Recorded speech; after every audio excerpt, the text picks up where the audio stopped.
Euler-Venn diaqramına əsasən uyğun bəndləri müəyyən edin. Təbii seçmə, süni seçmənin müqayisəsini verib bizə. Deməli, təbii seçmə, süni seçmənin müqayisəsinə baxaq cavablara. Növ üçün faydalı əlamətlər seçilir. 1 aiddir təbii seçməyə, çünki təbii seçmədə növ yaranır. Onun üçün faydalı əlamət seçilir. İrsi dəyişkənliyə sınanır. Hər ikisinin əsasında ortaq xüsusiyyət olacaqdır. İrsi dəyişkənlik durur.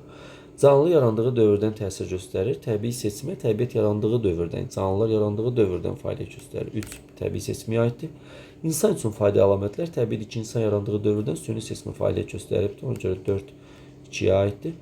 Yeni formalar yaranır. Hər ikisində yeni forma yaranırdı. Çünki təbii seçmədə növ yaranır. Süni seçmədə bitkinin sortu, heyvanın cinsi, mikroorqanizmin ştamı yaranırdı. Əsasən seçici amili insandır. Təbiidir ki, insan yarandığı dövrdən süni seçmə fəaliyyət göstərir. Deməli, 1, 3, 2, 5, 4, 6 olan cavabımız olacaqdır. 1, 3, 2, 5, 4, 6.